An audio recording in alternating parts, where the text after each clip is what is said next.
the light that will shine, shine, shine on your mind, mind, mind.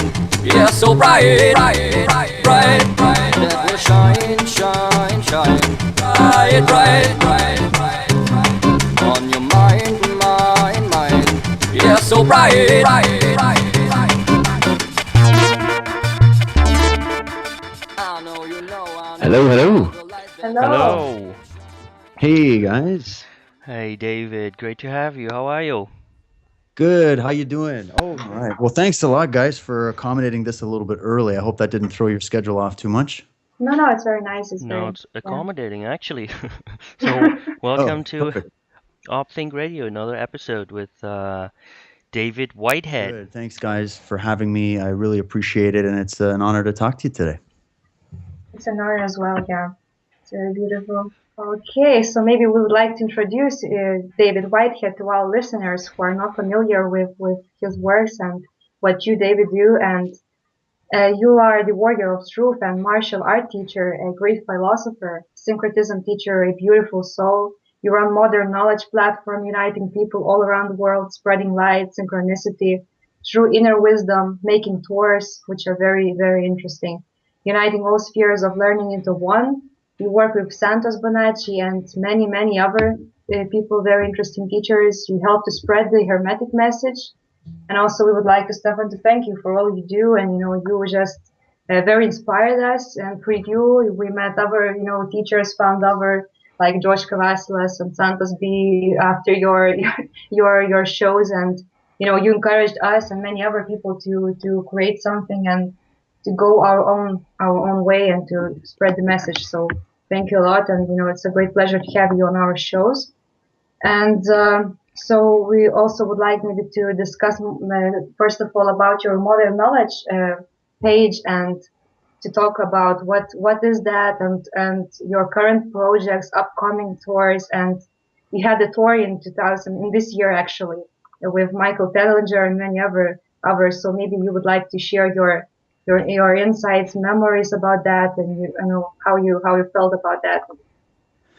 Well, thank you so much, Christina, for that introduction, and Stefan as well for hosting this. I greatly appreciate it. If I'm glad that the work that I've been able to contribute by featuring these various teachers and philosophers and thinkers, I'm glad that it has affected and inspired you, and I'm just really paying it forward because I'm just like you guys. I'm here observing what's going on and observing my own inner development, and as you know, my own growth continues. As we all know, this is a journey. It's not about reaching a single destination or arriving at a fixed point where we say, okay, I've got all the answers, I know everything, and I can just go back to sleep. That's not what I'm all about.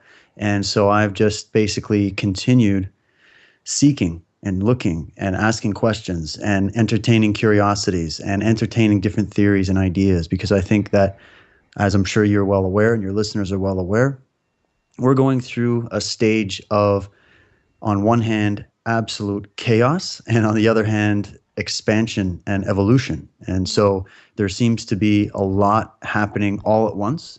And some of it can seem quite dark and depressing and hopeless in some senses when you take a look around at what's going on in the world. But on the other hand, when you're in the position such as myself, where I've been able to thankfully interact with people from literally all over the world, it's been just an amazing roller coaster ride for me over the last 10 or so years. And when I get to see how many radio shows like yours are out there, how many people are trying to peek behind the veil and investigate these mysteries and the mystery of being and living and looking for solutions that work for everybody, that is not centrally controlled by a dominant few, and that are thinking outside the box. They're thinking universally. They're thinking in terms of not just fixing on one thing and saying that that's it for them. They're expanding. And so there's so many people like us out there, guys. We're not alone in this. And that's what I've found from my direct experience. It's not my opinion. That's what I'm seeing. And I live in Canada. And Canada is kind of a great place for people to escape everything because it's a beautiful country. We were pretty well off here, although it is changing very rapidly, and we can talk about that later if you'd like. But by and large, historically, Canada and people living here have remained very apathetic to what's taking place geopolitically. And Mhm. I'm seeing that change. I'm seeing people wanting to ask these questions. When we went on the Modern Knowledge tour, and I appreciate you brought that up. That was really a wake up call for me to see that Canada and the people here and the amazing people we interacted from various countries were so excited by this idea of taking a new approach to some of these events where it wasn't just, like a UFO event only or a free energy movement event only or a conspiratorial political event only. It was a mix. It was a mix of everything, kind of letting everybody get in the room and talk about what's going on. And so we wanted an eclectic approach, and I think we got it with a great cast of speakers and contributors.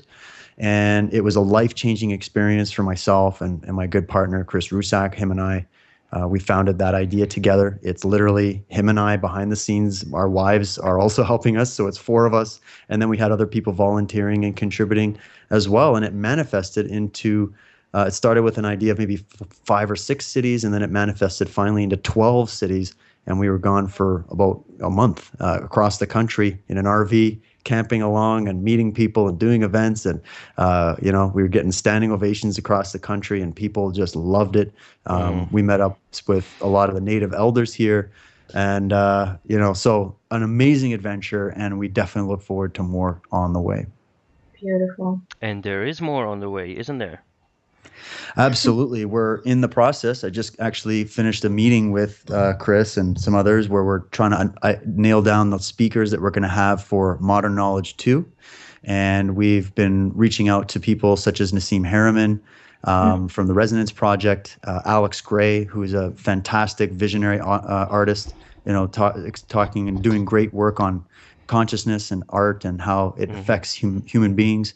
We are speaking with people like Patty Greer, talking about her work. She's done documentary films on crop circles. We got Marty Leeds, who's coming along with us. He's a new up and comer. I think he's going to be one of the hidden gems of this tour because a lot of people might not know his name, but he's done fantastic work on pi and the English alphabet, gematria, numerology, and just kind of syncretizing, very similar to what Santos' work has brought forward, but in his own way, the idea that a lot of our ancient mythologies, religions, and philosophies, one time back, they're very linked. They're not as separate as they are presented. And so we're trying to bridge those gaps and clear up misunderstandings and also show people the sacredness of their own being and what it really means and what a lot of these ancient mythological motifs are really pointing to. So, and we know we're working with so many other people. I don't want to give out too many names because we're still confirming. So that's the second event. That's going to be taking place in August of 2015, and we're going to be doing 11 cities this year. And in terms of numerology, 11 is a really great number, so we're gonna stay with that one. And then also we have Michael Tessarian coming down to Canada for the first time. He hasn't spoken in years publicly. He's been working behind the scenes on his new. He's just got so many projects on the go. A lot of stuff happened to him personally that just sort of, led him down a path where he needed to kind of pull back a bit from interviews and whatnot. So we've been fortunate to work with him, and we've been working with him for a number of years now on various projects, helping him get his work out. He's a personal mentor and good friend of mine, and it's great to have him come for the first time to Canada. He's doing 6 cities. That's going to be the end of March, getting into April of 2015. So as I'm sure you can imagine, we've got a lot of planning and a lot of stuff on the go at the moment, but lots of exciting stuff on the way. Yeah, so this is really the next step of this now literally interdisciplinary movement, yeah, with these people on board, and you're really connecting the dots now, literally on the road, pl places and people. It's phenomenal. Awesome idea. Also, I'm looking at the web page here. Maybe for the listeners, go to modernknowledge.ca. It's very nicely done. Has an introduction, all the speakers, and the schedule there. Thank you for Looks that. Yeah, I great. appreciate you posting the site. And I want to let people know that we've just been modifying and updating our multimedia platform that's on the website. It is a subscription basis, but we keep the cost as low as we can. It's basically $5 a month, and the only reason we're charging that is that just kind of helps the ship keep moving. And we have all of our costs to run, websites and pay people, and as much as we want to get as fast as we can to more of an Ubuntu type philosophy, we do have to sort of work within this system to the degree that we have to in order to make it work. So anybody's support is greatly appreciated, and you will be absolutely spoiled rotten by the type of amount of information and videos and interviews and events and whatnot that we've been uploading. We try to get kind of the candid behind the scenes stuff with various people we interact with, and we do a lot of, we put a lot into the production value. So it's great, and it also just helps us booking venues and getting speakers flown in and accommodating them. And it'd be the same with the ticket pricing, which we've kept as low as humanly possible because we really do sincerely want to get this out to a wider audience. I feel like sometimes events that I've been to, great events, amazing, but they seem to be more designed to sort of preach to the choir, so to speak, people that are already aware of these things. And we're trying to find a way to bridge that gap between those that are already actively seeking out this information and those that are maybe on the fence or maybe haven't heard of these speakers or this kind of information, but they're curious about it. How do you bridge the gap between sort of the more mainstream people and the people that are kind of unfortunately held out on the fringes, right? And so we're just trying to get the conversation going and just try to stimulate, like you said, multidisciplinary approach, eclectic approach, not just getting focused on one idea as the truth, but looking at it objectively and then letting the listeners, letting the people that are coming to these events decide for themselves. And I hope from the deepest part of me, very sincerely, I hope that people don't just come and passively sit and listen to these events or watch a video or listen to interviews like this. I hope that we can inspire people to get up and do their own research and contribute their own talents and skills, because the more I meet people, the more I realize that everybody has a piece to play here, so that's really what we're trying to do. And I think this is sort of we call this the ongoing global campfire discussion, around the campfire discussion, right? So we're just trying to continue that, and I gotta say I'm honored and I'm thrilled to be a part of it. Beautiful. And also your martial art background, you are the martial art teacher, and it's very beautiful that you are living the example. You are not only exercising your body, but you're also exercising your esoterical inner world and doing your martial arts and teaching others. It's just magnificent. It's very beautiful. Oh, I appreciate that, Christina. Yeah, it's something that has been an anchoring force in my life since I was young, and I kept it as sort of a private thing for a long time when I was growing up. I just wanted it to be mine, my experience, my training. I had a lot of great support from my parents and my family, but I tried to really just I was so inspired by what I was reading about martial art philosophy when I was very young.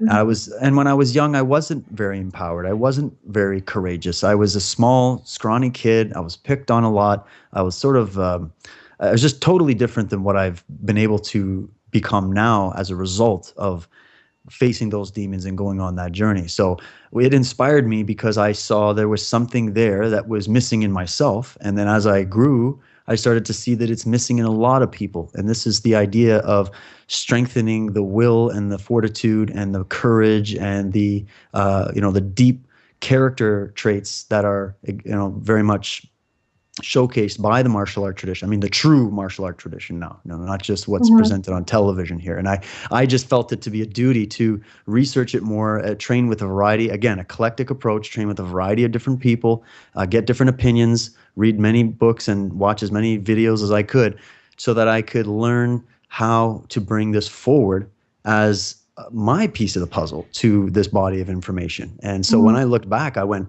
oh my God, there's syncretic anomalies there. There's things that are linking up with other philosophies and ways of seeing, and there's inspiring messages that are there. So I've worked hard on bringing that forward. I've done a few presentations on it. You can get it on YouTube.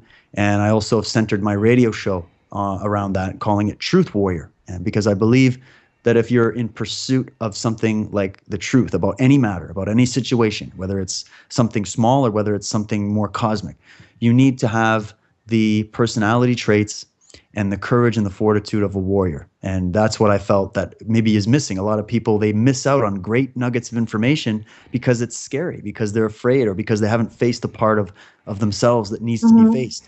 And so martial arts for me is a vehicle to achieving that, where you can, it's more of a metaphorical approach. It's not like, we're just learning how to defend ourselves in the physical world. That's just a byproduct of it. Or we're just looking at it from a fitness perspective, right? Or a health perspective. That's a byproduct of it. The main focus that I've discovered of training is the expansion of consciousness, the understanding of the true nature of your being, discovering and unveiling your potential, and then bringing that energy field forward to inspire others. And it's kind of like, taking a stand for what you believe to be right, speaking your truth fearlessly without worry about what others think of you. So that all these things were starting to come out, and I'm like, let's bring this into this field of looking at this modern approach to information, So that's kind of how it inspired me. And I do run a martial arts facility. I've cut back a little bit on being there every single night in a physical location. I'm trying to reach out more now. I'm trying to get out and go into community centers, go into schools, teach workshops, do public speaking engagements, work privately or semi-privately with people, because I feel like that's really what's fun about it. And I want to reach out a little bit more. So if you go to my martial arts website, it's warriorartsacademy.net, N-E-T, warriorartsacademy.net. You can get information there about some of the things that we offer in terms of just learning about martial arts in general. And that's how I contribute to that field there. Magnificent. Yeah. Also, maybe would like to bring one question, and I could start the question from quotation. So quotation would be from Carlos Castaneda, and he said once very nicely that we either make ourselves miserable or we make ourselves strong. The amount of the work is the same. And so the question would be, what is the warrior, in your own perspective, in your own experience, what you found? And, maybe we could talk about that false paradigms and the confrontations today, what people think about the word warrior, and because they are shadowing it with dark colors, because they think it's only a physical way of, being a warrior, is not anything in spiritual. So what is your perspective? And, if we look at Carlos Castaneda's perspective, which for example, I myself very, very agree. And he's saying that it's in seeking of being eternal, seeking for infinity and inner growth in every step you do, every action you do, being example for others. And also we found with Stefan that warrior in phonetics means 3 words like war, I, and or. Or means gold. So it's a war for inner gold, or just seeking, growing, and war for your own memory, sailing for your own memory. So what could you tell about that? And what is a warrior for your own personal experience, what you found, and all those shadowy aspects people are associating with that word and, that kind of living? Wow, Christina, brilliant. That was great. Great question, great synopsis. You're nailing it, and I can tell you already get it. So great work. Absolutely, I agree with you 100%. And what I try to do is go to sort of like the dictionary level, because most people, they go through school, they topically address a few different points, and they learn a couple words, they learn how to look things up, but they don't get the deep elements of it. They don't get the whole, the juicy tidbits, because they look at it so topically. And the same thing has happened with the concept of the warrior, sadly enough.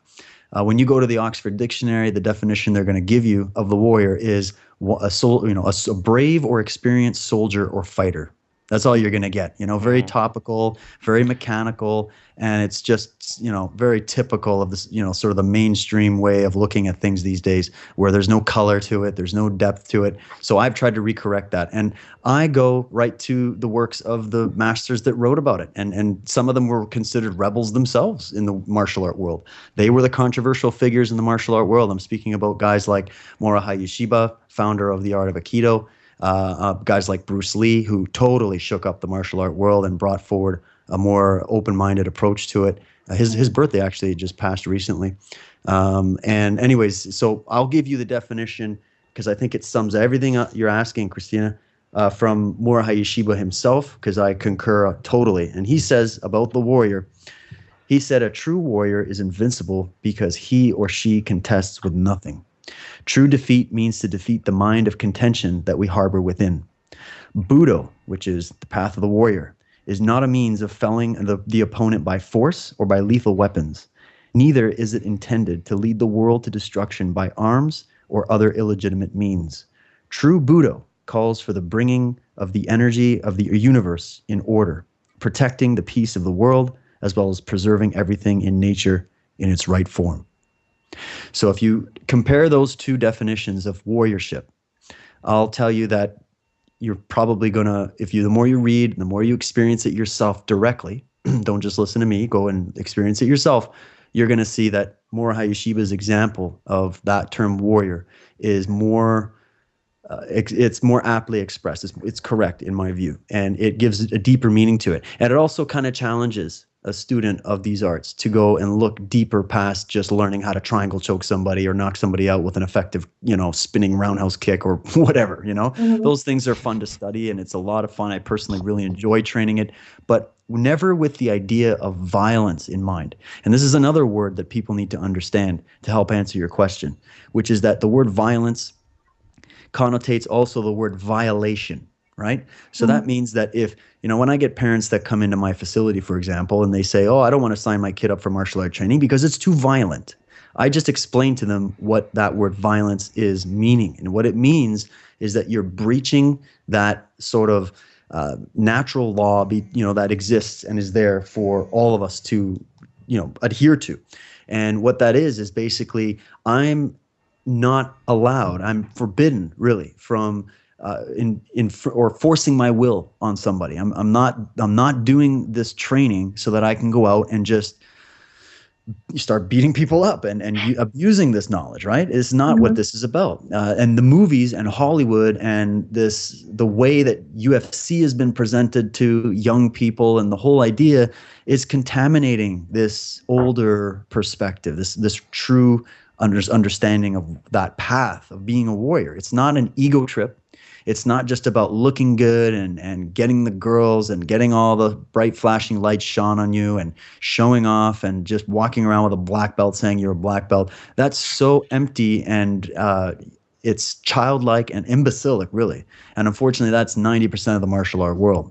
So the true meaning is to understand that you're there to empower yourself, and your number one adversary is you.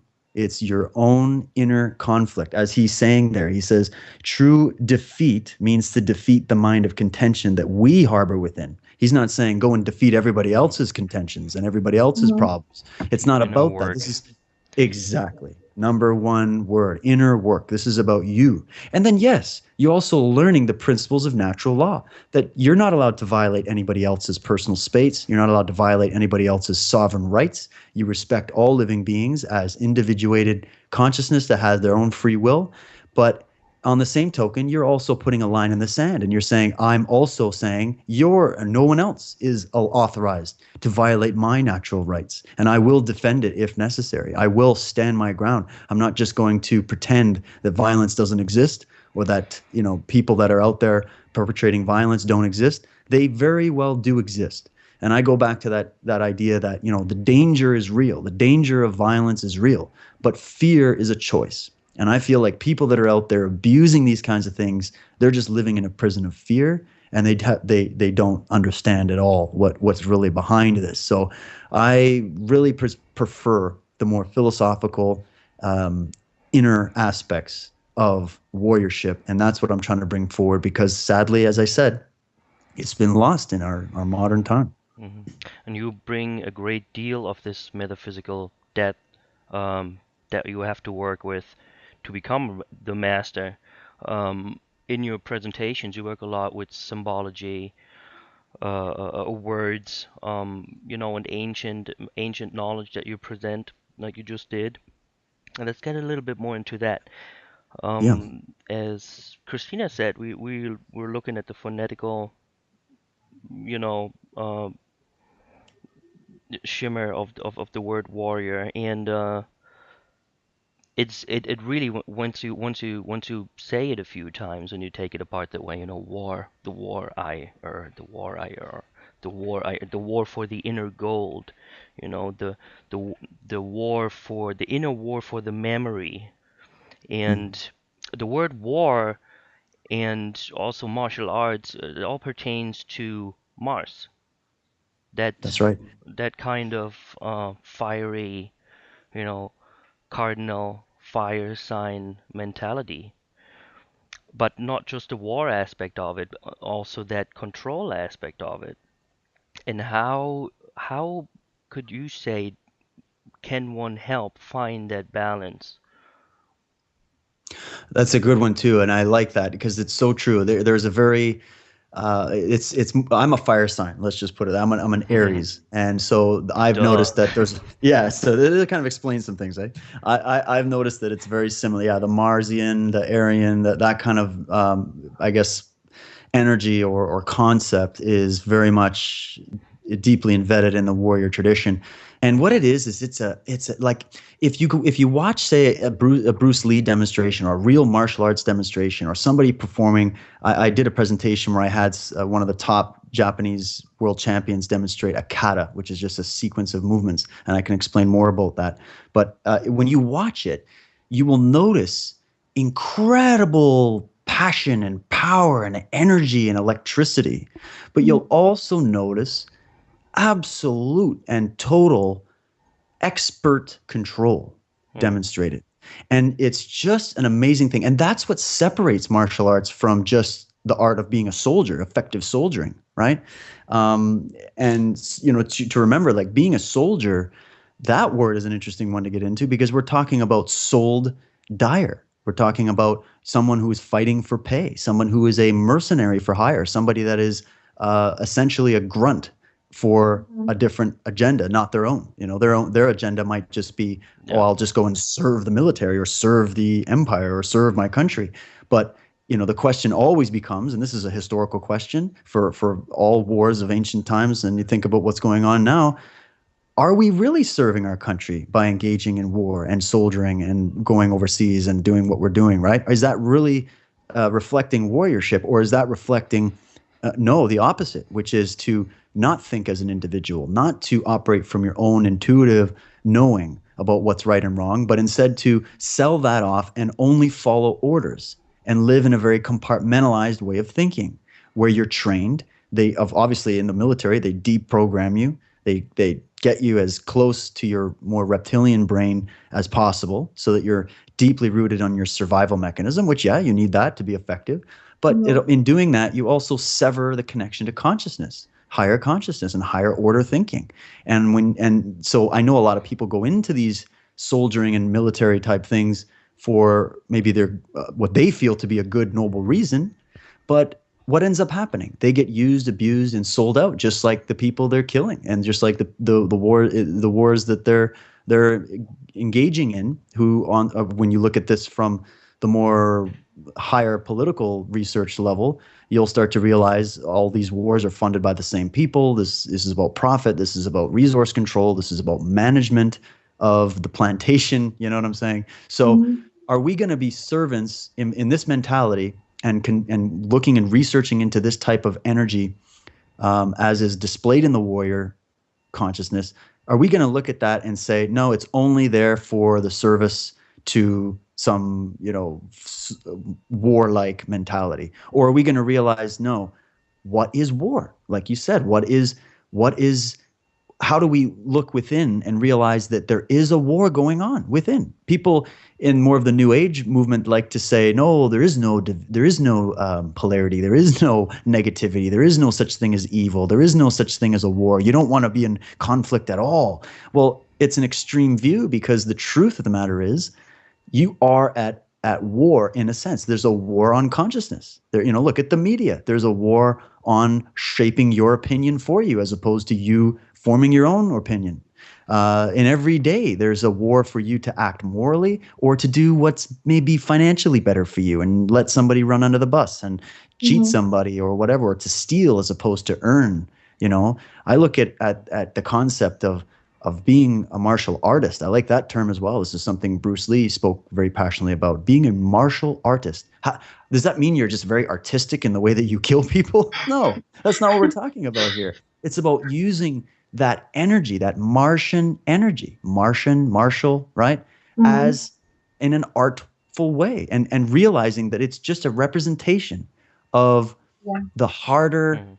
side of life. It's the struggle. What, like Nietzsche coming out with something like, without struggle there is no humanity, there is no life, right? It's Mhm. this whole concept of, there must be struggle. If we were just living on oasis with not a care in the world, like they try to project this utopia, without Mhm. any kind of struggle involved, or a need to rise up and put good, honest, passionate work into something, we wouldn't go very far as a species. We wouldn't get anything done, and it would be kind of a short-lived dream. So we are required, I think, in this life, on this planet, in this density, to get out there and do some good work. And I Yeah. separate that from having a job and working as a slave for the man, but doing good work, doing something you're passionate about, putting real hardcore energy behind something, and doing what it takes to get it there, and doing it honorably, and doing it from a place of being moral when you're doing it. Mm-hmm. This is kind of where I see the difference between those two ways of looking at this warrior concept. Beautiful. Moral. Yeah, in one of your presentations, you were bringing this example of for Trinity, morality, awareness, responsibility. And Yeah, this is a I, key point. Sorry, I'll go ahead and finish your I question I there. just found it really, really funny because look what it spells. The beginning Exactly. of the letters is Mars, M-A-R, or Ram again. So everything you do just has this Marsy, fiery flavor to it. And That's on right. the other on the other side, what it presents are words like, morality, awareness, and responsibility. That with that force, it's Even I had to laugh. awareness. Brilliance, yeah. Yeah, even awareness, awareness, right? Now, I'm not Hmm. trying to play semantics here, but I'm just saying that when you look at No, it in a please right do. brain way, yeah, when you look at it in that way, you're realizing that awareness also takes sort of a warrior consciousness in the context that we're discussing it. Mm-hmm. And to have awareness, I tell my students on a very practical level, for example, we're all packed into a dojo area, and there's people swinging bow staves and throwing each other around and rolling around, and all this stuff's going on.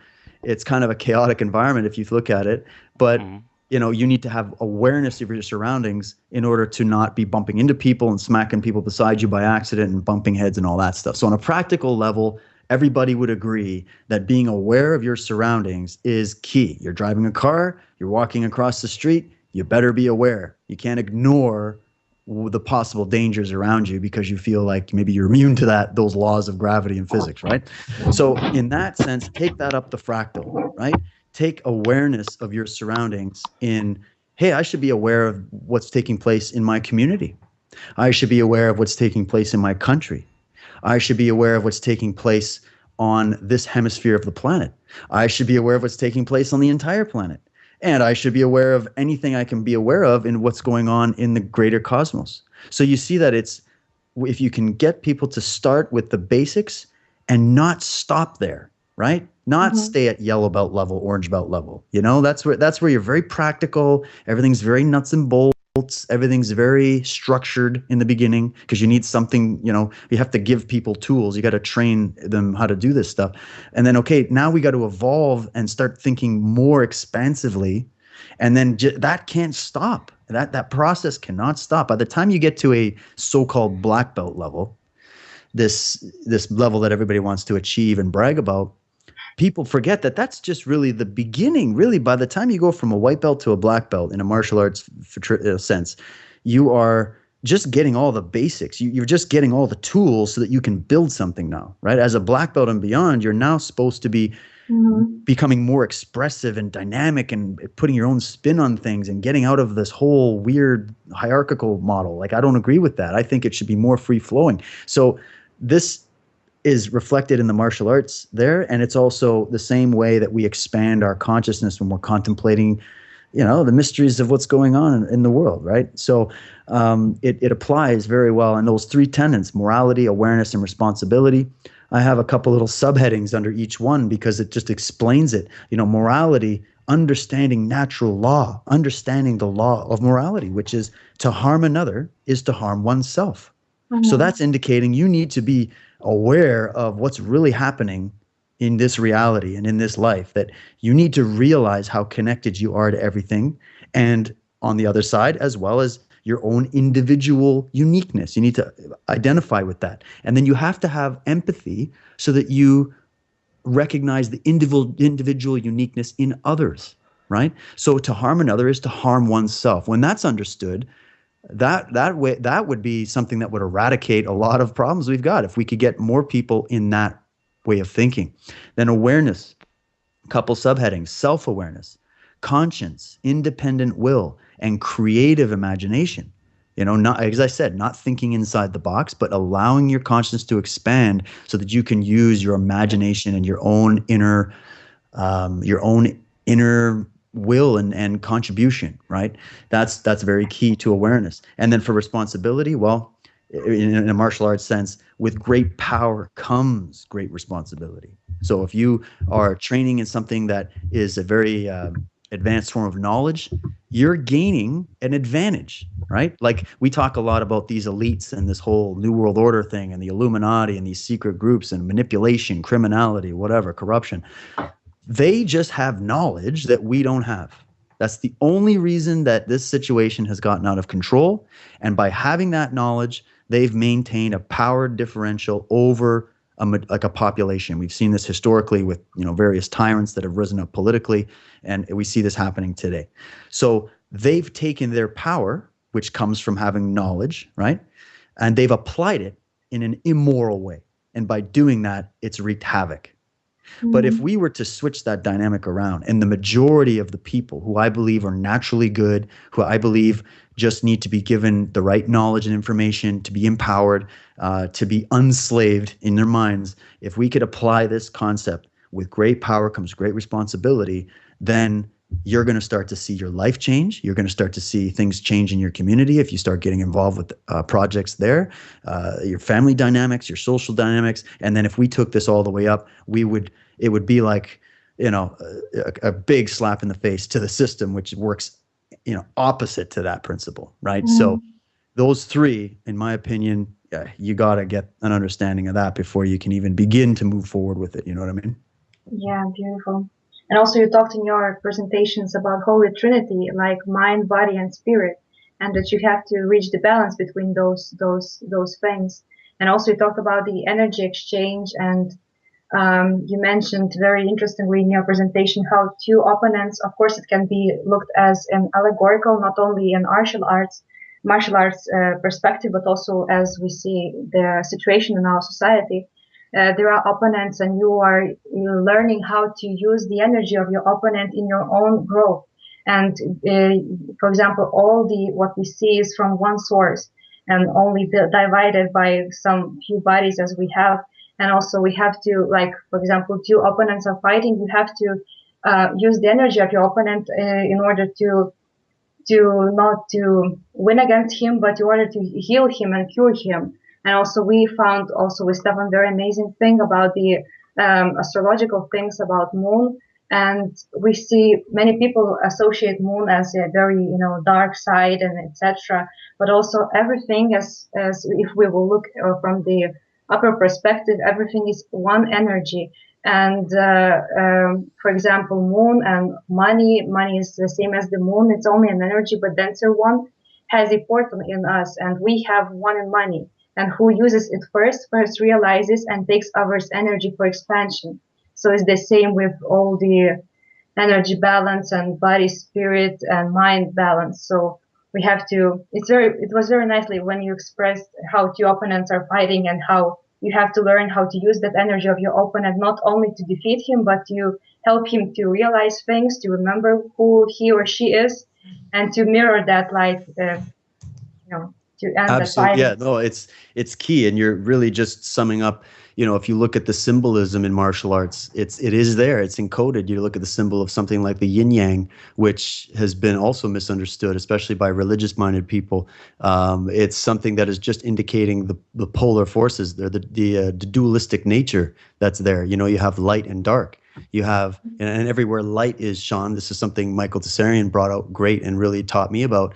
Every time you see a light being shone, remember that light is also casting a shadow. It's just a principle in the way it works. You're talking about the moon. Well, you got the moon, the visible side of the moon, and you have the dark side of the moon. You have all these different polarities, and yet it's about achieving the harmony. And when it comes to the martial art way of expressing this, for example, I have many good friends, people that I would consider brothers and sisters that I've trained with over the years in martial arts. And we get together and we pound the crap out of each other. And I'll explain that. And what I'm saying is that what we're doing is not really hurting each other. We're not there to just try to hurt each other in that way. We're trying to build each other up. We're trying to exchange energy. It's an energy exchange, and it's done so willingly, and it's something we thoroughly enjoy. We enjoy the electromagnetic battle of energy that's taking place between two opponents, and so it's a friendly, peaceful conflict that is being used as a way of training your mind, your body, and your spirit, and bringing out the best in you. You need challenge in order to grow. So I personally like sparring and grappling and wrestling with people that are better than me technically. That way I have to go through the phase of losing a lot and learning those lessons, because it's the best way to learn. And martial arts is very difficult in that way because you do have to, I'm putting this in quotes, but you do have to fail a lot in martial art. Most of the time you're going to be trying things out and experimenting against people that are more skilled, and it's going to fail, and you're going to get you're going to go through that. But what's happening is that you remember that those people also had to go through that, and this is how we build each other up. And so there's a misunderstanding about that, and I think that it's just another example of how we need to view things in the world. Everybody likes to separate it as to, good and bad, and they keep it very basic. But the truth is there's deeper elements to everything. And if we can understand the deeper elements going on within the way we think individually, then it's very easy to apply that knowledge that you'll gain from doing that to what's happening in the physical world around you. So it's just a training tool, and it's there to train. This is always used in martial arts, mind, body, spirit. And I was just pointing out to people that correlates beautifully with your actions, which is associated with the body, your thoughts associated with the mind, and your spirit, which is associated with emotion, right? And if you unify those principles, you unify that, you're in a more of a holistic, healthy way of expressing your consciousness, and you are going to contribute in a positive way. If some of those areas, this is also brought out beautifully by Mark Passio in his work, who I highly recommend. If you're imbalanced on either end of the spectrum, too much to the right, too much to the left, too much up, too much down, then you're going to have an imbalance, and that imbalance creates a sickness or a disease or a distortion, right? It's the same with your physical health. If you get a cold or a flu and you keep getting it again and again, it's because something's missing. Something's wrong. You're not keeping your body vibrant and healthy. And you need to find out what it is that's missing so that you can prevent yourself from being sick. So just by that, you've just used a martial art principle by addressing your own physical health. So all I'm trying to do is tell people this is also applied in the way you think, the way you feel, and of course, in the way that you act. Of course. And also, it's very interesting, and also it's not maybe only interesting, it's also sad, because people, if they're afraid of something, they're instantly going to the ignorance mode.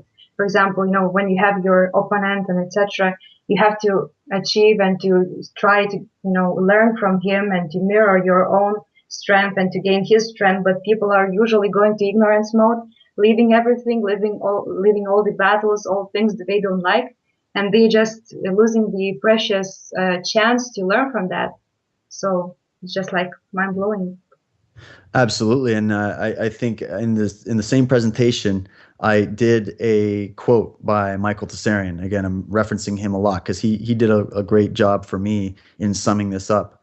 And as I said, we're also bringing him to Canada, and I hope he touches on this as well because it's very, very key and it applies here. And if you don't mind, I'll just read it quickly. Mm-hmm. He says that let us never forget that we are living in a world that is absorbed in a war on consciousness. So he's basically saying, let us never forget that this is a war on consciousness. The masses of men and women in the Western world compulsively avoid true, authentic, psychoanalytical investigation of their natures, particularly in regards to the so-called darker aspects of their personality. However, not dealing with the psyche at all proves systematically hazardous. If we do not autonomously cleanse our psyches and strive to live morally, and if we continue to violate the natural order because of our own inner emotional and psychological toxicity, we will allow the ego to manifest surrogate channels to exercise its repressions and other negative debris. In short, if we give up the right rulership of the self, and inevitably breed Orwellian political and religious tyrants to take over the job and turn us, what will happen is it will turn us into smiling depressives or worse. So he's giving the same analogy there in his work about what we're discussing, which is that if you avoid what people like to classify as the negative, right, which is Mm-hmm. really just something that's being brought into your consciousness so that you can now become aware Yeah, of it and then deal with it. Well, if I you avoid remember. that process, there's no easy way out. There's no easy way out. You have to face that as well. And again, that doesn't mean you have to lock yourself in a dark room and be depressed all the time. That just means you have to balance out the way you approach these kinds of subjects and also your own inner development. Yeah, yeah. Another word that pops up in your presentation a lot is illusion, illusions. Yeah. And I was taking that word apart a little bit a couple days ago because I saw how you used it, and it really goes hand in hand with what you said at the beginning, how a martial artist or a warrior, is not supposed to look at this false, glamorous light that he easily can emit through the power that he's gained, but that it's the whole of it, and that illusion is really, when you take it apart, you have the illumination in there, illusion, but it's really, when it's not real, the ill use of an ion. So in other words, your aura, when you have found that, your shining light, and through that false light, through the illusion, that prestige, the eminence, glamour, the illustriousness that you gain, that you gotta go in and realize that that is the ill use of the ion, and bring that out, um, with the right intent again, which is the holistic view that we've been discussing. That's brilliant. I love that. That's really good. I haven't heard it put that way, and it's right on the head. And I sort of put together after looking at a lot of these different books and writings and philosophies, I kind of threw together just a quick thing about what I think the whole warrior concept is and what it is. Like, what is a warrior? How can you identify that? And how can you strive to be that? And it's touching on what you're saying. I put it this way, where I was like, you know what? A warrior is just someone who works to be free of all illusion and correctly Hmm. perceives and aligns with that which is. So, illusion, like you said, we live in a world that is illusory in Hmm. nature. And especially when you just go walk downtown New York or downtown city, wherever you are, and you look at the amount of sensory stimulation there is, and all these flashing lights and colors and erotic pictures, and just pulling at your drives and trying to generate a consumer-like mindset, and it actually pulls you into a trap, and it's an illusion. It has nothing to do with the natural order that is present in nature or in your own mind. It is being injected into your mind like a virus, and it is trying to convince you, for example, that look at kids, look at women, look at men, and in which way we're targeted by these different Hmm. ideas that are injected out there by the media, that you're not good enough, therefore you need this product. You're not skinny enough, so therefore you're not attractive enough. Yeah. You don't have enough muscles, and then this floats into stuff like martial arts. So it's like, oh, what degree are you? What experience do you have? What do you got? And I'm just like, well, whatever. I'm a human Hmm. being expressing martial arts, and I have a variety Mm-hmm. of opinions on it. But Right. people don't think like that because they're living in an illusion. So my thing is that if you want to perceive reality, And I know not everybody wants to, but if you want to, then you can only do that if you can negate the illusions. You can't it's like the Sherlock Holmes way. You go through a process of negation, which is very difficult. It's painstaking. You have to eliminate what isn't there and what isn't true and what isn't something based in reality. And you then are left with what is. It's a hard process. And I look at this thing of the way a warrior addresses this as being very key, of how to shatter an illusion and then align with that which is the truth. It's what is, and on a simple term, there's what you ate for breakfast this morning, and then there's what you didn't eat for breakfast this morning. It's very simple. You start there and then apply that to everything you think you know and everything you've been taught. And you start to see that word responsibility comes back again. Because I speak to people regularly that constantly, they attack what I'm saying or they come at me. And I'm like, look, where did you get the information you're telling me? Right. And then they'll half the time they can't even quote their source of where they got that idea. And the other time is that they'll give me some reference to a movie or a book or an article or whatever. Right. And then I say, listen, do you feel comfortable that your entire opinion on this subject, whatever it is based on this one little tidbit of information? Do you not realize that there are other views and there's been many scholars that have differing opinions? Have you gotten involved in that and then formed your own opinion? Or are you just repeating information to me? Are you just telling me what you think is the truth and wrapping it up as being the truth? And I constantly, I'm probably guilty of that too in my life, and I try to rid myself of that. So, yeah, it's a huge, huge component to, I think, modern living now. We all are forced in the world we live, we are forced to address reality. The reality is the rainforest is disappearing at exponential rates and we cannot sustain what's going on. The reality is that all this digging for fossil fuels and throwing pipelines everywhere is wreaking ecological disaster. The reality is the political system, the financial system, the various religious orders and systems that have risen up and gained power in the world are utterly corrupt, and they are changing the dynamic of our future if nothing is done. The reality is what you're seeing on television is not reality, right? So what we need to do is kind of get a little bit stronger with this and say, listen, I'm not here to tell you what to think. All I can do is ask you simply to think about it. You know what I'm saying? You can't just, form opinions from thin air, and I don't have the truth and I don't know all the answers, but I'll tell you what, I'm on the journey, and I just hope more people will join us. Yeah. Interesting to observe also how these illusions that we're being suggested are dividing us. Like you said, I gotta wear this, I gotta eat that, and so on. That how it isolates us, how it strands us on an island. This is all just the use of the same letters here, ILS, the isle, the island. ICE is an L again there, how illusion isolates us, and how when you're stranded on a isle, how that when you rearrange it in an anagram, it all is just lies. That's brilliant. It's funny how these things come together.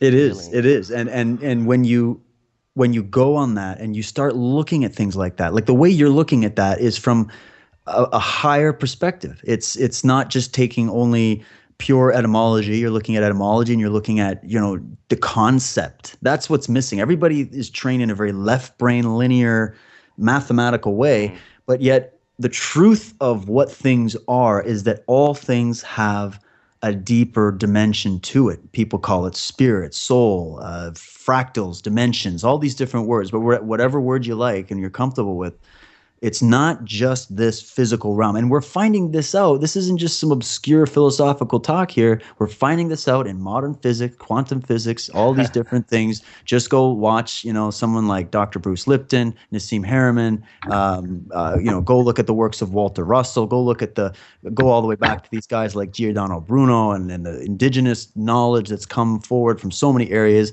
And you'll start to see that this truth is there, and there's a bigger dimension to all of this. If you only look at it from this particularly analytical limited view where it needs to be organized and structured, you're Yeah. going to get lost in the translation. And Right. that's what's happened, man. Think of religion as a historical example, right?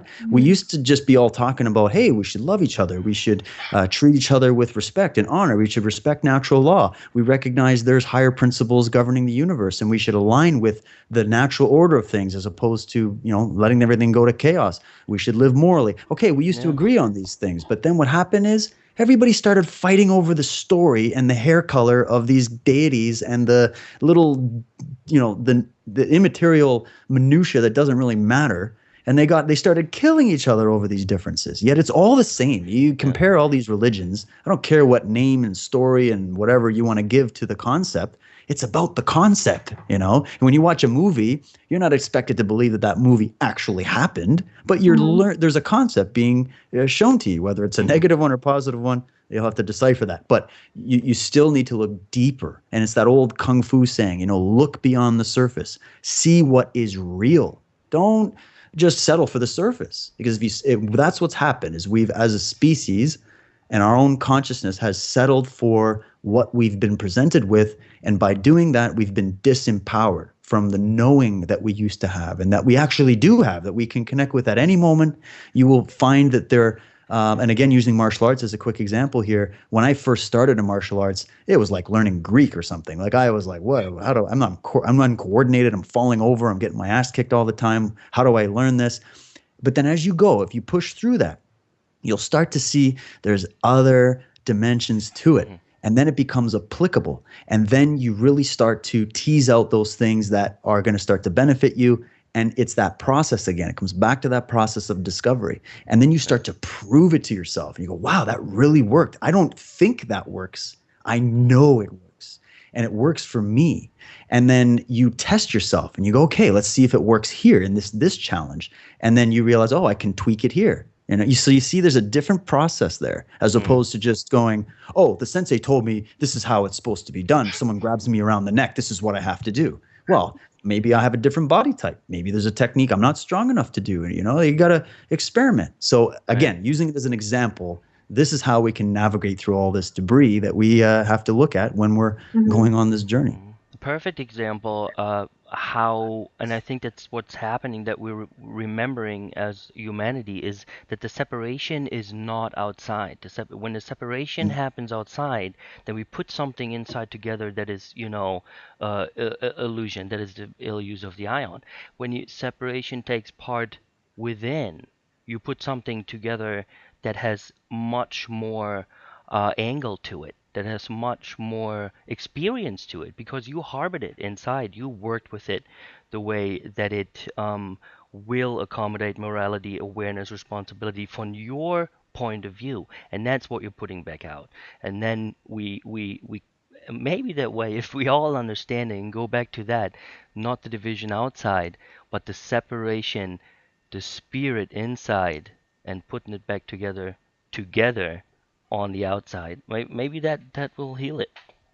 I agree. And I think even you kind of brought up the whole story of Aladdin popped into my head, where there's this whole concept of, rubbing a lamp, and the lamp has, remember, metaphorically, it has just an ordinary appearance. It doesn't have gems and jewels around it saying, this is a lamp that's going to grant you wishes. It's actually very, it's not obvious to the untrained eye that there's something precious in this metaphorical lamp. And then when Aladdin, clean it, right? He wanted to make it clean. Yeah, help it, heal it. Yeah. Exactly. Making it clean, meaning you have to cleanse your psyche. You have to cleanse first before you can do what that notification on the Oracle of Delphi was talking about, within you is hidden the treasure of treasures, but know thyself for you to know the universe and the gods. Know thyself. There's an action that has to take place. You have to polish the lamp before you access the wishes that you want. It's not some genie that's going to come out and grant your wishes, or some deity, or some savior or whatever. It's actually pointing back at you again, and it's telling you, polish the lamp. And then that old saying again in the Aladdin story is that, don't be dismayed by the ordinary appearance. And it's not what's outside that matters, it's what's inside that counts. It's constantly brought up in this story. And I think that it was beautiful to just see that even in a lot of the myths and legends and fairy tales, we can find the same story being told to us to try to inspire us. And Oh I yeah. like the mythological way of looking at things. I like the whole, if you read a lot of work from someone like Alvin Boyd Kuhn or some of these guys who've Mm. done great work saying, hey, all these myths aren't something we should just throw in the trash because it was just the way that the ancients told stories because they were bored. They're telling you something encoded in myth, and the mythological way of teaching is valuable. You know why? Because it unites the left and the right hemispheres of your thinking. It Mm-hmm. doesn't just say it's Yeah. only data and It's all not of these rubbish. schematics. Yeah. Yeah, and it's on It's the other not hand, it's just not. decay. Yeah, and it's not just myth. It's not just like some fabricated story. It's a way of learning that will help you look at something in a bigger way. This is why the ancients used symbols to communicate information as opposed to reading left to right in this whole linear approach to language, which I think Mm-hmm. suffocated our consciousness. And I believe it was done intentionally because, you have people thinking like this, outside the box, expansive, universally, those that want to rule, the psychopaths that they reject the natural order, they reject the uniqueness of every individual, and they say, no, I want to control things. These control freaks in history, they have become very successful at shutting consciousness down so that the person is just completely suffocated and they can't think on their own. And then they need their replacements for what has been taken away in order to balance out their thinking. And this is where I think we lost it. But the thing is no matter what an external influence is going on to, influence you, you can change it anytime you want. You can Yeah. change. People need to remember they do have that power. They think, Exactly. like, I'm a martial artist. Do you know how many fights I get into? None. I don't get attacked. I don't get in Uh-huh. fights. And it's Uh-huh. because I believe personally, I've spoken to many masters about this, that when you are in that mindset of understanding this and expressing it and training, you're actually creating immunity around you. You're sending a signal out that Yeah. says, I don't want to get in fights. I don't want violence in my life. I don't want these experiences. And you definitely help to repel most of them. I'm not saying Yes. you're Yes. completely there, That but that you is definitely help to. literally, the Yeah. right use of the ion going into your Yes. aura where you shine so bright or in the right color that another color that doesn't want to mix just doesn't have the possibility to touch you. Exactly. Beautiful. Mm-hmm. Because I hate fighting, man. I hate it, but I love martial arts, Right, right. and I enjoy it, right? You But I love hate fighting fighting. yourself, yeah. Exactly. Beautiful. Yeah, and also I like your correlations with the hieroglyphs and how ancients write something. When you write some scientific left brain logical things, on the walls, on the paper to give that knowledge to others. You wrote that logical things into pictures and using your right brain, and you are just gathering that knowledge, and that's why Egyptian religion and all, not maybe even religion, the philosophy of the Egypt withstood so many years and so many generations, and it was so complex, and it's also never lost its style. So maybe that's why, because they united the logical meaning of the spiritual realms they were talking about with the hieroglyphs, which were from the right brains, from the pictures. So it's wow. Oh yeah, and those buildings and those structures, those megaliths, they're encoded with sacred geometrical principles. The Yeah. phi ratios and the Mm-hmm. alignments and the astrological alignments and the deep knowledge. That old knowledge of what sacred geometry actually is. I remember bringing up I did some research on the Kujikiri. All right, and there's a lot of controversy about this, but I just want to kind of help shatter that in looking at it like, this is basically the 9 ninja hand seals where they have different configurations of putting your hands in different ways so that and at the same time that you do the hand gesture, you're putting in a conscious intention behind it. So it's just a form of meditation where you're aligning your mind with the movements of your hands, which of course our hands are what separate us from all other living beings on the planet. As a human being, our hands are sacred. They're geometrically perfect, and they are they're there for a creative purpose. So if you're using your hands with the right intention, and I totally admit that you can also do this for the wrong intention, right? But if you do it for the right intention, you can bring about a lot more health in your body. It helps strengthen your endocrine system. It helps the hands gain more flexibility and elasticity. But your mind is also going through the same process if you do it with that intention. And this came out of ancient India and ancient China, and the Buddhists took on this idea, and then it got into martial arts, and then it showed up in the ninja practices. And I think it got corrupted over time as well. But when you look at the original idea, it's geometry, again, using just a symbol, which is the hand, and you're feeling what the symbol feels like through the tips of your fingers, and then your mind is also connecting to that. So when you combine it, there's your trinity again. There's your alignment and balancing again. And it's just so interesting when you get into this. I was also referencing how these forms and katas and patterns that are practiced by martial art practitioners, when you really study them, you are seeing, again, perfect alignment, use of energy and control. You're seeing universal pattern. You're seeing sacred, ratios and alignments and geometry. And it's just so incredible when you look at it. It's like a yoga. It's very similar to that type of expression, or a dance. Dance, you can see the same thing, or art or music. So there's many ways to do it. I like the martial art way. I've tried other ways as well. I don't think it's right for everybody. I just think that when understood, maybe people, even if they don't want to physically learn these various arts, they can maybe take away at least the metaphorical, philosophical ideas behind it, and they can still apply it in their lives, and they can still be warriors. You know what I mean? Mm. Oh, yeah. Beautiful. And also very liked your correlations with your palms, as you expressed your hands. So, for example, I do a bit of palmistry, so we have the whole universe, the whole solar system in our hands, and we can create that. We have mounts of Jupiter, of Mars, of Venus, and etc. We can guess our future, and not maybe just the future, but what can happen to us and what we can change in our world. So in our hands, we have the balance of that right and left hemispheres right before in our hands. So just up to us what we are going to do with our hands, whether we want to create or just fight with them. That's why we're called humans, right? That's why we are in French, hand is les mains, the mains. That's why we're human. That's why we're hue manifestors, light manifestors. With our hands, we create.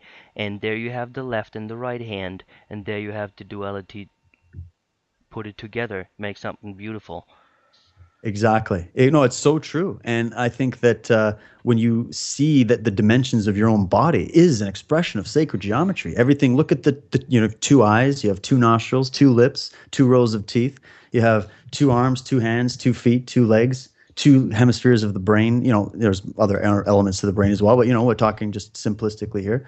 And when you divide 10 fingers, 10 toes, and you divide the digits, you're getting those numerological correlations as well. And just remember that I believe we live in a fractal-like universe. And I believe that when you look at something like the Mandelbrot set, which just illustrated beautifully how you take an image, and this image has been used in many ancient religious art, all right? And when you take this image and you zoom in, you start to see the same image repeated again and again and again, like a hologram. And you realize that there's just different fractals of the same things. And I like showing the correlation between, say, the human iris, our eyes, right? The thing that filters light so that we can actually physically see. When you compare that to some of these star clusters and some of the things we're getting from the Hubble telescope now, you realize there's a correlation there. When you look at the way your brain neurons work and the centers of the brain and how that system operates, and then you compare that to galaxies and all these different things as well, you're seeing the as above, so below Hermetic principle displayed again, right? The man is the measure of the universe. What does that mean? Well, we're talking about it. It means you have sacred geometry encoded in your being on many dimensions, just as all the things you see around you, and you can take that as high up the fractal as you want, which totally empowers you. You're not looking at this universe and going, oh, I'm just an insignificant nobody lost in some black abyss of a bunch of, you're realizing, no, I'm part of this. And I'm also a unique individual. I'm not just part of some collectivized goop. I'm also individual. And I do have a mission, and I do have a consciousness, and I do have my own mind and my own talents and abilities. So this is, in my opinion, some of the most empowering information. And when you can empower somebody, they will grow. If you can strike fear into somebody, they will maybe be motivated for a bit, but then they're going to die away because it's too overpowering. So you have to be able to deliver even some of the bad news. You know, we talk about some of the more darker elements, what's being exposed now. But that's a necessary process. I want people to understand that. And it's a part of the healing, in the same way that a victim of trauma has to face the trauma in order to finally be rid of the fear of it. It's what we need to do, but you need to balance it out also with an empowering message that is going to leave somebody to say, oh, I do have some power here. I do have a say. I do have a mission here. That's, I think, where we really got to start using that as a basis for how we deliver this information to people. Yes, we have to take responsibility of what we are doing, because it doesn't matter what we are sending, whether it's love or fear, it will grow equally, whether fear or love. So just we have to take responsibility of that. It's very interesting. Yeah. Yeah, and just kind of on that subject, if you don't mind, you guys are getting me all excited here. I love in the Aikido tradition, and this comes out of Shinto, is the square, the triangle, and the circle, right? And these are just basic geometric patterns. They're universal. And I love how in the martial art philosophy, they link these, and they believe that this is what you need to achieve. This is the principle you need to achieve by training martial arts in their view.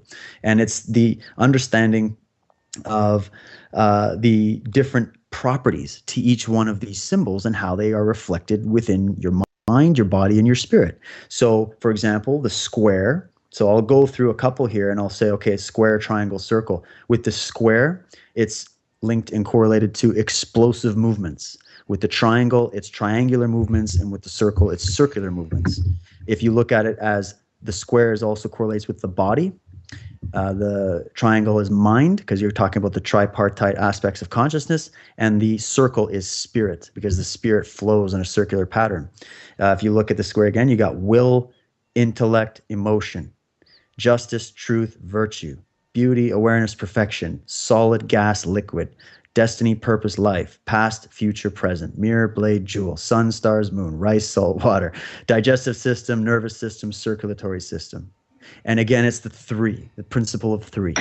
And this is very important in sacred geometry, theology, philosophy, mythology, etc. And I think that just those three basic symbols, next time you see one of those symbols, try to think of it not just as that left brain of, oh, that's just a square. I learned that in, school when I was 2 years old. No, there's deeper. It's just an imprint. It's an imprint that we're seeing and interpreting, but there's dimensional properties to it, right? And that's a great way to learn, and it'll really help people wrap their minds around this. Wow, beautiful. And also, I was when I was a child, I was a great fan of Harry Potter, and in the seventh part, they talked about the triangle and the square and the line as those three particles. They call them Deathly Hollows. And when you are achieving all those three, you are able to be a full master of magic, full master. You are invisible if you want to be. You have a wand of which can defeat everyone else, and also you have a stone which makes the death become alive again. So it's just like those three Deathly Hollows, and also many other things in Harry Potter, which is very, very, very esoterical. And what do you think about that? Are you familiar with those things? Oh yeah, no, and I like that, and I think in a lot of these works, like getting into stuff like the Lord of the Rings and all these great books as well. A lot of stuff that C.S. Lewis did. So many great storytellers have woven this principle into the stories. I personally feel like even some of the movies today have corrupted a little bit of the original writing of these people, but you can still see it shine through, and it does reflect the same idea, really. Every school sort of has their way of categorizing it, but when you really, this is what people need to do. They can't go, well, how come they're using a line as opposed to a circle? Or why are they using this symbol as opposed to that? And how does this work with that? Don't get lost in that too much. I mean, you should look at it, but remember that we're just looking at different ways of expressing, or different symbols of expressing the same patterns or the same type of knowledge. And try not to get lost too deeply into the translation of this stuff, because it is there. And I think in a lot of movies, in a lot of books, in a lot of poems, you can find this type of information deeply, deeply encoded. As you said, the esoteric level. I mean, we all know that you have the surface level of something and you have the deeper level of something. If you're looking at a pond or a lake, you're going to see the surface, and that's the limit of your physical vision. But you do know intuitively that there is a subsurface, there is something beneath the surface, right? So, in reading ancient books or reading and interpreting some of these stories, you see that there's an exoteric skeletal type of topical way of looking at it, and then there's also the deeper esoteric or underlying hidden elements of it. And so when you look at things like that, man, you'll never watch a movie or read a book the same way ever again. Exactly, Yeah. exactly. Take those things in, harbor it a little longer. Don't just, take the reflection for comment that's seemingly the answer there. No, no, no. Harbor it a little longer. Work it yourself. Work it through. It's gonna shine so much more light on the subject. And I love that too. Just to cut in, that you're bringing up even from Bruce Lee, what he was trying to explain in that movie about the finger pointing to the moon. It's a great Mm. analogy as well. Where he's like, We if you concentrate on the finger, you're gonna miss the shining, the heavenly glory of the moon. So Hmm. when you're pointing at the moon, remember you're pointing at the moon. Soak that in. I love that as a great way of And what explaining it. else does Bruce Lee say? Be water, my friend. Be water, my Exactly. friend. Exactly. Exactly. Opposite of that fiery aspect. Move like Yeah, water. you need to Have a balance it out. And fire in the trust heart. me, yeah, being an Aries, I definitely need the water in my life, and I hang out with people that are water signs specifically for that. And for people that are maybe not up to speed on the whole Wow. astrological stuff, just think of it as just different kinds of ways of expressing energy. Everybody has a personality, and everybody has characteristics that they lean more towards. And so you need to balance out your field of or your friendship circles and the people you communicate with. I find that it really helps. But remember, you and your own consciousness are the ultimate balancer here. Because you have complete 100 and total percent control and responsibility over your thoughts, feelings, and emotions. So don't give too much power away to other people, or thinking that, oh, just because that person is influential over me, that they somehow have power over me. There's a totally different way of understanding that. And I myself have given my own power away to people just because they have been influential on me. And I've realized that there's got to be a difference there as well. You got to have your boundaries and not allow people to take advantage of you because you're just giving your own decision making away and saying, oh, well, I'm just going to do what you're doing because what you're doing seems pretty cool. Well, okay, maybe in the beginning, but eventually you're going to have to cut the apron strings and try to branch out and define yourself, right? So I think Yeah. that's really the real truth there. Yes. The whole purpose is to be a mirror for others and to, receive that mirror from others. So in order to be able to shine your reflection to the world, you have to be a perfect mirror. So you have to work on yourself first to fix that mirror, which maybe sometimes is broken or something, and then you are able to shine that light and receive from people. Exactly. You do have a light to shine. You are light. You are constantly interacting with different properties of light. Even sound, generates frequency. And Mhm. even though our ears hear something like sound, we're still trying to define what this property of sound, what it is. But we can now see through sciences like cymatics, for example, what sound, how influential something like sound is. And then when you get into the other properties of light and understanding how all these different dynamics work together, your mind can absolutely be blown. And if you want to learn more about that stuff, I've just posted a really, really good video, and I'm actually trying to contact this gentleman to see if he might want to be a part of something we're doing with the tour, because I think this is so cool. And it's a video on cymatics. The name of the video, you can find this on YouTube for those that are listening. It's called Cymatics, and that's spelled with a Cymatic, Science versus Music, and it's by Nigel Stanford. I'm trying to get a hold of this guy, and he did a fantastic job of hooking up instruments and playing music to different cymatic machines that were showing that every time they change the chord or change the sound, they're getting geometric patterns showing Yeah. up on these plates, right? Now And it's Mhm. not a special effect anymore. Now he's yeah, actually doing it with the it's right real. wavelength. It's real. I mean, I saw the video. Phenomenal. Oh yeah. And when you take that into understanding that what you say, right? What you think is actually, you're gonna careful what you say. Watch your words, Yeah, watch what yeah. your mind, because you are creating those things. Look at the power that sound has on matter. And then think about your sound, and think about, I was just thinking about this today, going back and again to the ancient philosophies.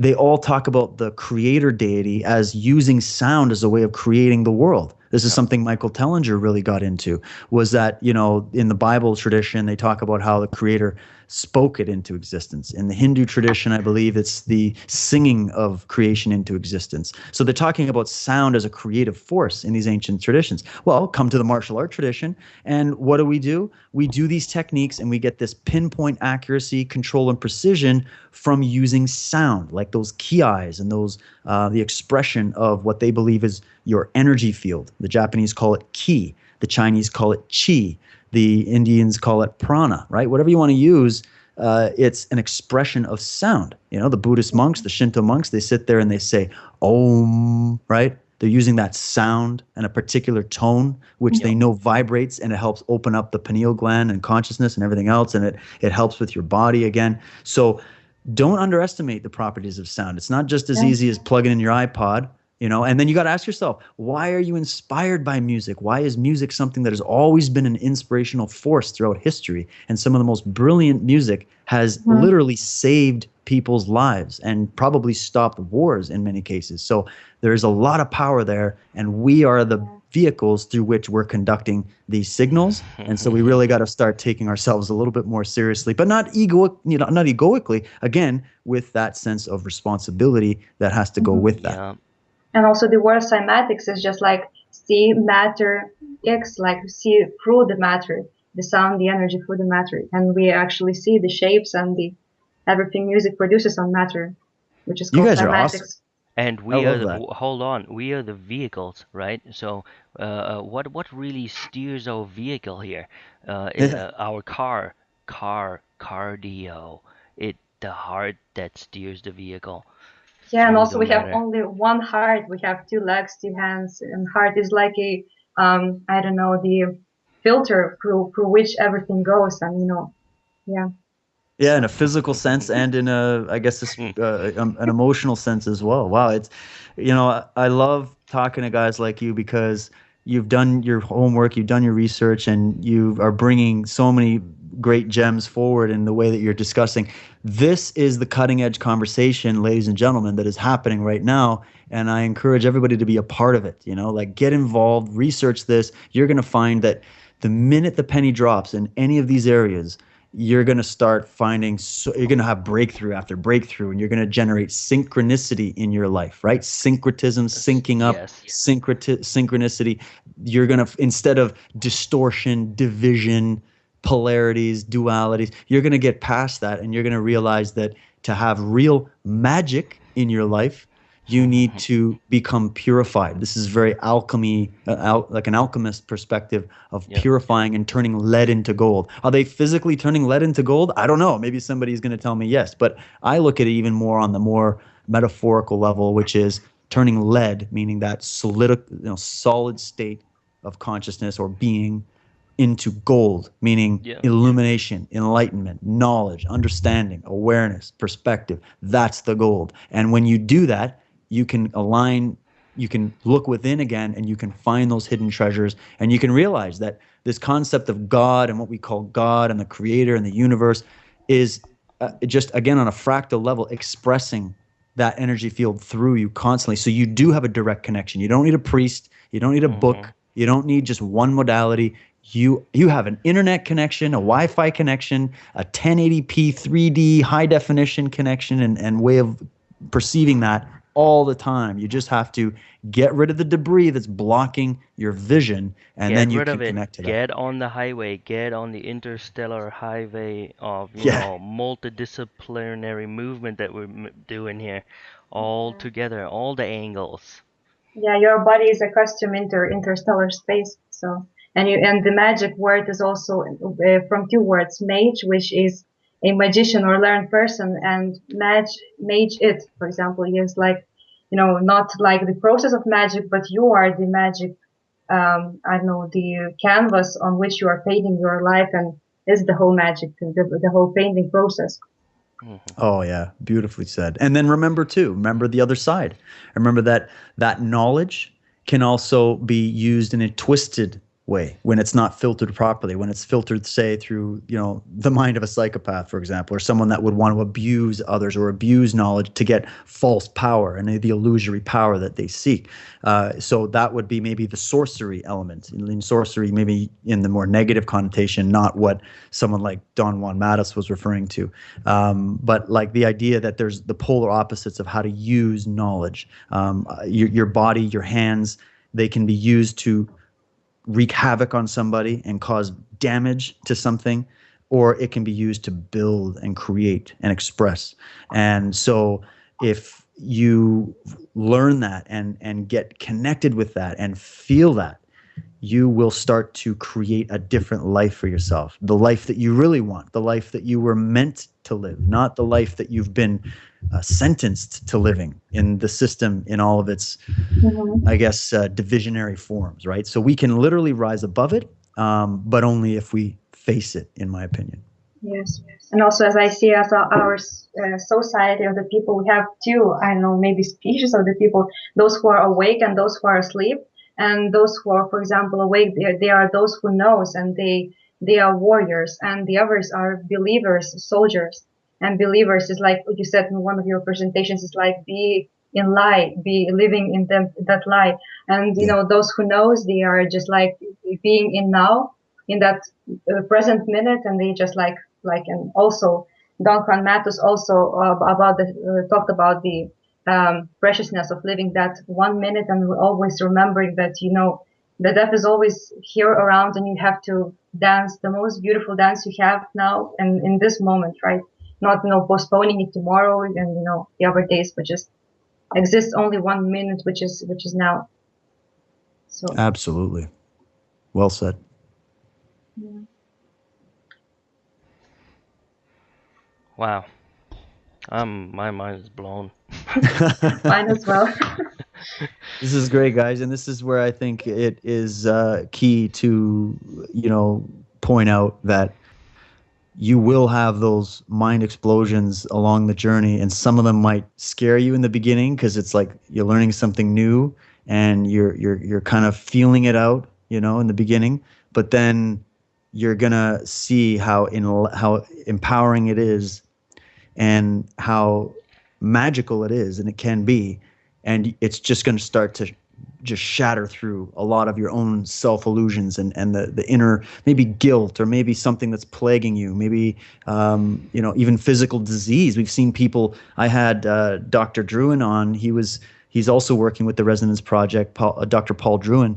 I had him on my show the other night, and he was talking about how they're changing the paradigm in health, in the field of physical health, where they're looking at it more universally, focusing on not just bringing someone into a hospital where they're getting all this drugs and surgery thrown at them. It's what works best for the individual based on the circumstance they're undergoing.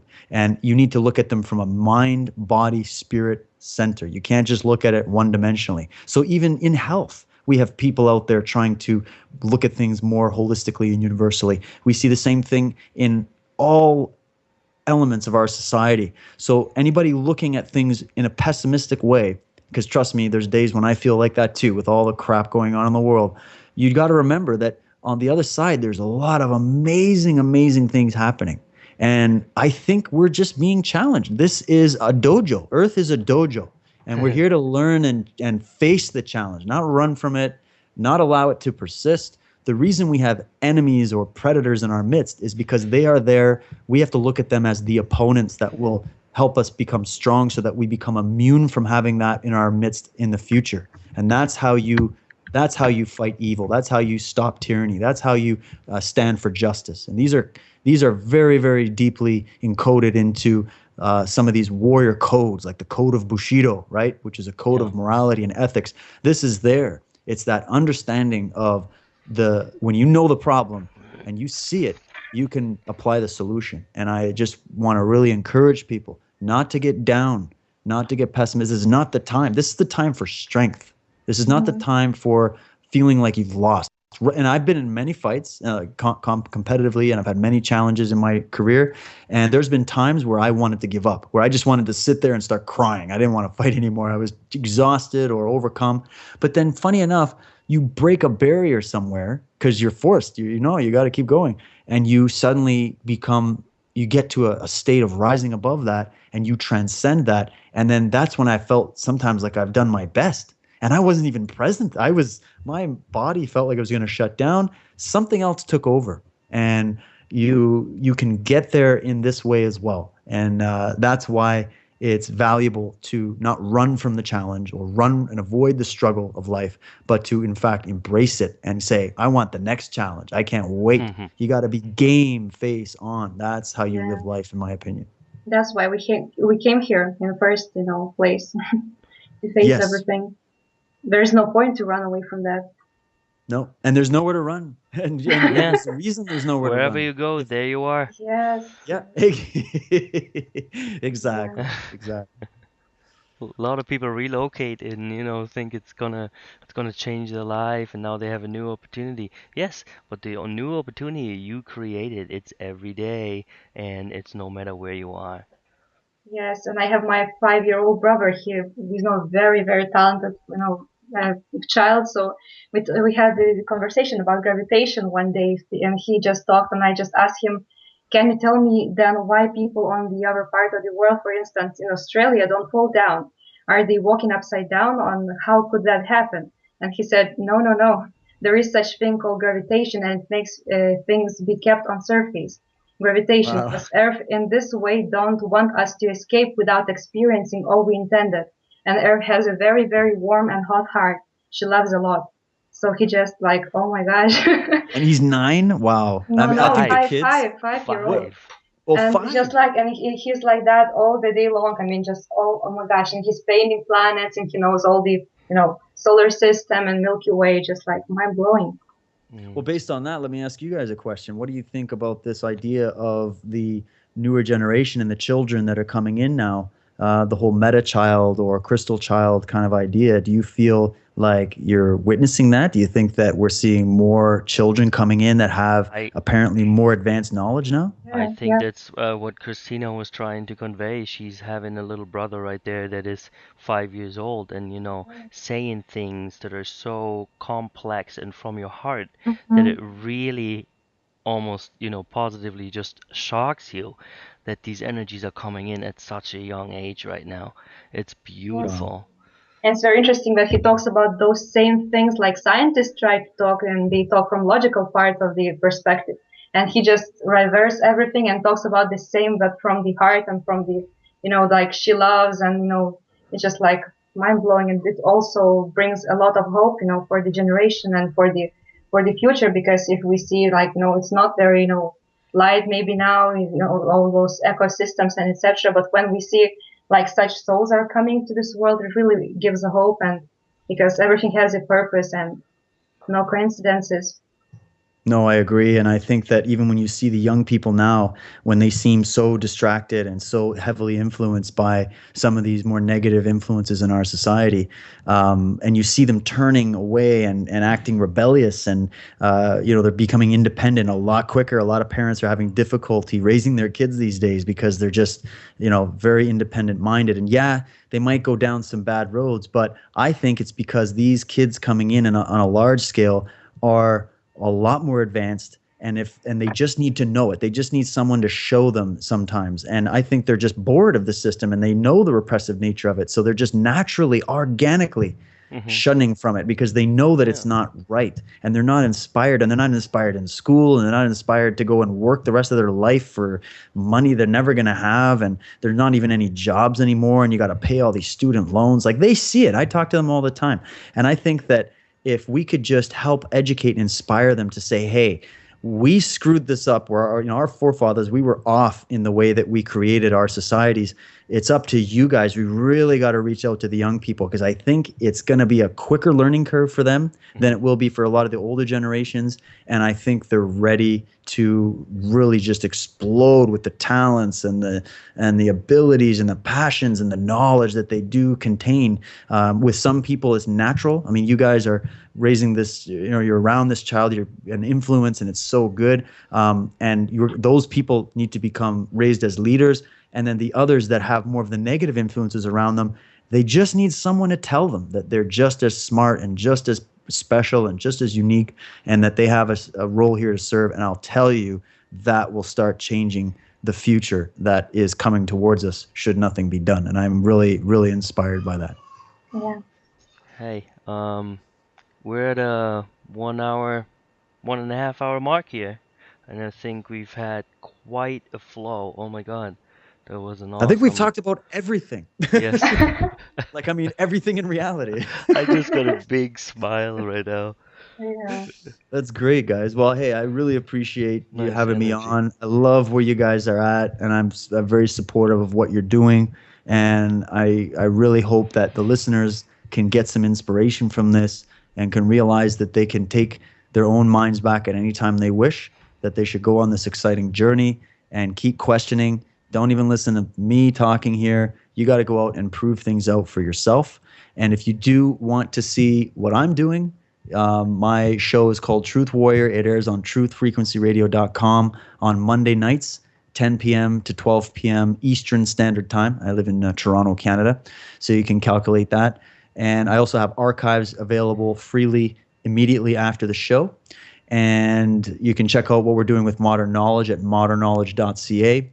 And I also do have a website that I put together years ago. It's just sort of a information website, and it's just kind of came from a passionate perspective on my part, and it's called theworldwasmeanttobe.free.com.